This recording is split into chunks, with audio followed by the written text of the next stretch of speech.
Hi hello ಸ್ನೇಹಿತರೆ, ಎಲ್ಲರಿಗೂ ನಮಸ್ಕಾರ. ಇವತ್ತಿನ ಅಡುಗೆ ನಮ್ಮ ಮನೆಯಲ್ಲಿ ಹುರುಳಿಕಾಳು ಮೊಳಕೆ ಸಾರು ಮತ್ತು ಹುರುಳಿಕಾಳು ಕ್ಯಾಬೇಜ್ ಮಿಕ್ಸ್ ಮಾಡಿ ಪಲ್ಯ ಮಾಡ್ತಾಯಿದ್ದೀನಿ. ಹುರುಳಿಕಾಳು ಆರೋಗ್ಯಕ್ಕೆ ತುಂಬ ಒಳ್ಳೆಯದು. ಇವತ್ತು ನಾನು ಹುರುಳಿಕಾಳು ಮೊಳಕೆ ಸಾರು ಮಾಡ್ತಾಯಿದ್ದೀನಿ. ನೋಡಿ ಎಷ್ಟು ಚೆನ್ನಾಗಿ ಮೊಳಕೆ ಬಂದಿದೆ. ಈ ರೀತಿಯಾಗಿ ನಾವು ಕಾಳನ್ನು ನೆನೆಸಿಟ್ಟು ನಂತರ ಮೊಳಕೆ ಬರೆಸ್ಕೊಳ್ಬೇಕು. ನೆನೆಸಿಟ್ಟ ನಂತರ ಒಂದು ಬಟ್ಟೆಯಲ್ಲಿ ಕಟ್ಟಿಟ್ಟರೆ ಚೆನ್ನಾಗಿ ಮೊಳಕೆ ಬರ್ತದೆ. ಇವಾಗ ಈ ಸಾರು ಯಾವ ರೀತಿ ಮಾಡ್ತೀನಿ ಅಂತ ನೋಡೋಣ ಬನ್ನಿ. ಮೊದಲಿಗೆ ಕಾಳನ್ನು ಬೇಯಿಸ್ಕೊಳ್ತೀನಿ. ಕುಕ್ಕರಲ್ಲಿ ನಾನು ಈ ಕಾಳನ್ನು ಹಾಕ್ಕೊಳ್ತಾ ಇದ್ದೀನಿ. ಇನ್ನೊಂದು ಸತಿ ತೊಳೆದು ಹಾಕ್ಕೊಳ್ಬೇಕು. ನಂತರ ಇದಕ್ಕೆ 2 ಟೊಮೆಟೊ ಹಾಕ್ತಾಯಿದ್ದೀನಿ. 1 ಈರುಳ್ಳಿ ಕಟ್ ಮಾಡ್ಕೊಂಡು ಹಾಕ್ತಾಯಿದ್ದೀನಿ. ನಂತರ ಸ್ವಲ್ಪ ಎಣ್ಣೆಯನ್ನು ಹಾಕ್ಕೊಳ್ಬೇಕು. ಹಾಗೆ ಅರಿಶಿನ ಪುಡಿ, ಉಪ್ಪು ಸ್ವಲ್ಪ ಹಾಕ್ಕೊಳ್ಬೇಕು. ಕಾಳು ಬೇಯುವಾಗ ಹಾಕಿದರೆ ರುಚಿ ಚೆನ್ನಾಗಿರುತ್ತೆ, ಇಲ್ಲಾಂದರೆ ಸಪ್ಪೆ ಆಗ್ತವೆ ಕಾಳೆಲ್ಲ. ಇವಾಗ ಇದಕ್ಕೆ ನೀರು ಹಾಕಿ ಒಂದು 4-5 ವಿಷಲ್ ಹೊಡೆಸ್ಕೊಳ್ಬೇಕು. ಈ ಕಾಳು ಬೇಗ ಬೇಯೋದಿಲ್ಲ, ಹಾಗಾಗಿ 4-5 ಸೀಟಿ ಕುಗ್ಗಿಸ್ಕೊಂಡ್ರೆ ಚೆನ್ನಾಗಿ ಬೇಯುತ್ತೆ. ಎಷ್ಟು ಬೇಕೋ ಅಷ್ಟು ನೀರು ಹಾಕಿ ಕುಕ್ಕರ್ ಮುಚ್ಚಳ ಮುಚ್ಚಿ ವಿಷಲ್ ಕೂಗಿಸ್ಕೊಳ್ಬೇಕು. ಇಲ್ಲಿ ಸಾರಿಗೆ ಹಾಕಲಿಕ್ಕೆ ನಾನೊಂದು ಮಸಾಲೆ ಅರ್ದ್ಕೊಳ್ತಾ ಇದ್ದೀನಿ. ಅದಕ್ಕೆ ಗರಂ ಮಸಾಲೆ ತೊಗೊಂಡಿದ್ದೀನಿ, ಬೇಳೆ ಸೊಪ್ಪು 1 ಚಮಚ, ಹಾಗೆ ಕೊತ್ತಂಬರಿ ಬೀಜ 1.5 ಚಮಚದಷ್ಟು, ಸ್ವಲ್ಪ ದಾಲ್ಚೀನಿ, 3 ಲವಂಗ, 1 ಏಲಕ್ಕಿಯನ್ನು ಪ್ಯಾನ್ ಬಿಸಿಗೆ ಇಟ್ಕೊಂಡು ಒಂಚೂರು ಎಣ್ಣೆ ಹಾಕಿ ಹುರ್ಕೊಳ್ಬೇಕು. ಅದು ಘಮ ಘಮ ಪರಿಮಳ ಬರುತ್ತೆ. ಆವಾಗ ಒಂದು 4-5 ಒಣಮೆಣಸಿನ್ಕಾಯನ್ನು ಇದಕ್ಕೆ ಹಾಕ್ಕೊಳ್ತಾ ಇದ್ದೀನಿ. ಇದನ್ನು ಸಹ ಚೆನ್ನಾಗಿ ಹುರ್ಕೊಳ್ಬೇಕು. ಇವಾಗ ಇಲ್ಲಿ ನೋಡಿ, ನಾನು ಸಣ್ಣದು 2 ಈರುಳ್ಳಿ ತೊಗೊಂಡಿದ್ದೀನಿ, 1 ಬೆಳ್ಳುಳ್ಳಿ ತೊಗೊಂಡಿದ್ದೀನಿ, ಹಾಗೆ ಸ್ವಲ್ಪ ಶುಂಠಿ ತೊಗೊಂಡಿದ್ದೀನಿ. ಇದನ್ನು ಒಂದೊಂದಾಗಿ ಹಾಕಿ ಹುರಿದ್ಕೊಳ್ಬೇಕು. ಈಗ ಶುಂಠಿ ಹಾಕ್ಕೊಳ್ತೀನಿ, ಹಾಗೆ ಬೆಳ್ಳುಳ್ಳಿ ಕೂಡ ಹಾಕ್ಕೊಳ್ಬೇಕು. ನಂತರ ಈರುಳ್ಳಿ ಸಹ ಸೇರಿಸ್ಕೊಳ್ತಾ ಇದ್ದೀನಿ. ಇವಾಗ ಎಲ್ಲವನ್ನು ಹುರಿಬೇಕು. ಸ್ವಲ್ಪ ತುಂಬ ವೆರೈಟಿಯಾಗಿ ಮಾಡ್ಬೋದು ಮೊಳಕೆ ಸಾರನ್ನು. ಈ ರೀತಿಯಾಗಿ ಮಸಾಲೆ ಹಾಕಿ ಮಾಡಿದ್ರೆ ಬಹಳ ರುಚಿಯಾಗಿರುತ್ತೆ. ನೋಡಿ ಇವಾಗ ಹುರಿದಾಯ್ತಲ್ಲ, ಸ್ವಲ್ಪ ನಾನು ತೆಂಗಿನಕಾಯಿ ತೊಗೊಂಡಿದ್ದೀನಿ.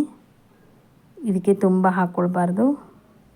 1/4 ಬಟ್ಲಷ್ಟು ನಾನು ತೊಗೊಂಡಿದ್ದೀನಿ ಕಾಯಿ ತುರಿಯನ್ನು. ಇದನ್ನು ಸಹ ಬಿಸಿ ಮಾಡಿಕೊಳ್ಬೇಕು. ಒಂದು ಸ್ವಲ್ಪ ಮಾಡಿದರೂ ಸಾಕು. ಇವಾಗ ಗ್ಯಾಸ್ ಆಫ್ ಮಾಡಿ ಕೊತ್ತಂಬರಿ ಸೊಪ್ಪನ್ನು ಹಾಕಬೇಕು. ಹಾಗೆ ಸ್ವಲ್ಪ ಅರಿಶಿನ ಪುಡಿ ಹಾಕಬೇಕು, ಕಲರ್ ಚೆನ್ನಾಗಿ ಬರ್ತದೆ ಸಾರಿಗೆ. ಮತ್ತು ಉಪ್ಪು ಕೂಡ ಇದರಲ್ಲಿ ಮಸಾಲೆ ಅರಿಯುವಾಗಲೂ ಸ್ವಲ್ಪ ಹಾಕಬೇಕು, ರುಚಿ ತುಂಬ ಚೆನ್ನಾಗಿರುತ್ತೆ. ಒಂದು ಸ್ವಲ್ಪ ಹುಣಸೆ ಹಣ್ಣನ್ನು ಹಾಕ್ಕೊಳ್ಬೇಕು. ಇಲ್ಲಿ ನೋಡಿ ಮಸಾಲೆ ಮಿಕ್ಸರ್ ಜಾರ್ಗೆ ಹಾಕಿದ್ದೀನಿ. ಇದನ್ನು ತುಂಬ ಗಂಧದ ಥರ ಅರ್ದ್ಕೊಂಡು ತೊಗೊಳ್ಬೇಕು. ಇವಾಗ ಈ ಸೈಡಿಗೆ ನಮ್ಮದು ಕಾಳು ಬೆಂದಿದೆ. ಇವಾಗ ಈ ಕಾಳಲ್ಲಿ ನಾನು ಸ್ವಲ್ಪ ತೆಗೆದುಕೊಳ್ತೀನಿ, ಯಾಕಂದರೆ ಪಲ್ಯನೂ ಸಹ ಇದರಲ್ಲಿ ಮಾಡ್ತಾಯಿದ್ದೀನಿ. ನಾನು ಅರ್ಧದಷ್ಟು ಕಾಳನ್ನು ತೆಗೆದುಕೊಳ್ತೀನಿ. ನಂತರ ಬಾಕಿದ್ದಕ್ಕೆಲ್ಲ ನಾನು ಮಸಾಲೆ ಹಾಕಿ ಸಾರನ್ನು ತಯಾರಿಸ್ತೀನಿ. ಇವಾಗ ನೋಡಿ ರುಬ್ಬಿಟ್ಟಿರೋಂಥ ಮಸಾಲೆಯನ್ನು ಇದಕ್ಕೆ ಹಾಕ್ಕೊಳ್ಬೇಕು. ನಮ್ಮ ಮನೇಲಿ ಮೊಳಕೆ ಕಾಳಿನ ಸಾರು ಅಂದರೆ ನಮ್ಮ ಯಜಮಾನರಿಗೆ ತುಂಬ ಇಷ್ಟ. ಯಾವಾಗಲೂ ಮೊಳಕೆ ಕಾಳು ಸಾರು ಮಾಡು ಅಂತಿರ್ತಾರೆ.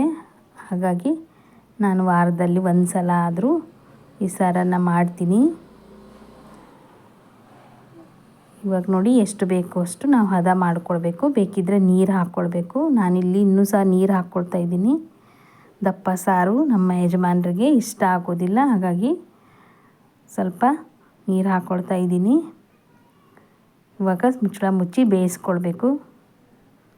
ಈ ಸಾರು ಕೆಂಪಗೆ ಕಾಣಬೇಕು ನಮ್ಮ ಯಜಮಾನರಿಗೆ, ಹಾಗಾಗಿ ನಾನು ಒಂದು ಒಗ್ಗರಣೆ ಹಾಕ್ಕೊಳ್ತಾ ಇದ್ದೀನಿ.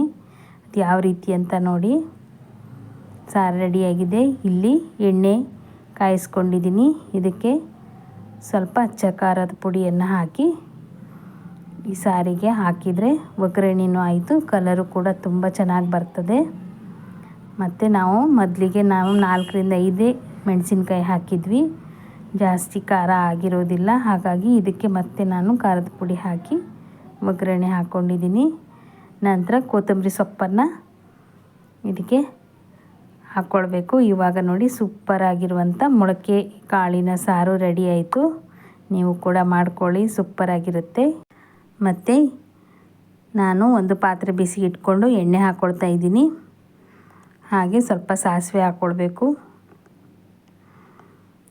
ಸಾಸಿವೆ ಸಿಡಿದ ನಂತರ ಇಲ್ಲಿ ಒಂದು ಈರುಳ್ಳಿ ಸಣ್ಣದಾಗಿ ಕಟ್ ಮಾಡಿ ಇಟ್ಕೊಂಡಿದ್ದೆ, ಅದನ್ನು ಇದಕ್ಕೆ ಹಾಕ್ಕೊಳ್ತಾ ಇದ್ದೀನಿ. ನೀವು ಇದಕ್ಕೆ ಹಸಿ ಮೆಣಸು ಕೂಡ ಸೇರಿಸ್ಕೊಳ್ಬೋದು. ನಾನಿಲ್ಲಿ ಹಸಿ ಮೆಣಸು ಸೇರಿಸ್ತಾ ಇಲ್ಲ, ನಾನು ಖಾರದ ಪುಡಿಯಲ್ಲೇ ಮಾಡಿ ತೋರಿಸ್ತಾ ಇದ್ದೀನಿ. ಬೇಕಿದ್ದರೆ ಚೇಂಜಸ್ ಮಾಡ್ಕೊಳ್ಬೋದು.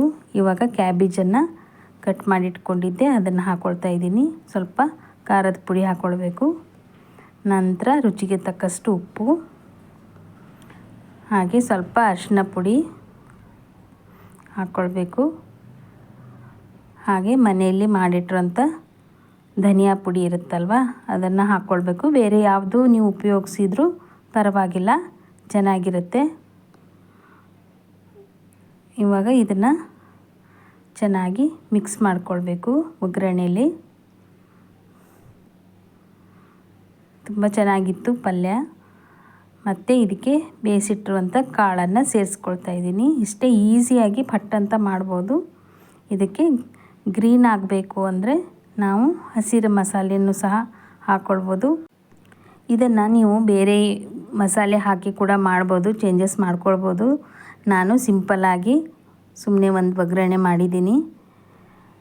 ಆಯಿತು, ಇವಾಗ ಪಲ್ಯ ರೆಡಿ ಆಯಿತು. ಸ್ವಲ್ಪ ಮುಚ್ಚಳ ಮುಚ್ಚಿ ಬೇಯಿಸ್ಕೊಳ್ತೀನಿ 1-2 ನಿಮಿಷ. ಯಾಕಂದರೆ ಕಾಳು ಮೊದಲೇ ಬೆಂದಿದೆ. ಕ್ಯಾಬೇಜು ಸಹ ತುಂಬ ಬೇಯಿಸಬಾರ್ದು, ಚೆನ್ನಾಗಿರಲ್ಲ. ಸ್ವಲ್ಪ ಬಾಯಲ್ಲಿ ಕ್ರಿಸ್ಪಿಯಾಗಿರಬೇಕು. ಇವಾಗ ಆಯಿತು ನೋಡಿ, ಪಲ್ಯ ರೆಡಿ ಆಯಿತು. ಇವಾಗ ಹುರುಳಿ ಕಾಳಿನ ಮೊಳಕೆ ಸಾರು ಮತ್ತು ಪಲ್ಯ ಮಾಡಿದ್ದೀನಿ. ನಿಮಗೆ ಈ ರೆಸಿಪಿ ಇಷ್ಟ ಆಗಿದೆ ಅಂದ್ಕೊಳ್ತೀನಿ. ಇಷ್ಟ ಆದರೆ ಲೈಕ್ ಮಾಡಿ, ಶೇರ್ ಮಾಡಿ, ಸಬ್ಸ್ಕ್ರೈಬ್ ಮಾಡೋದನ್ನು ಮರಿಬೇಡಿ. Thank you.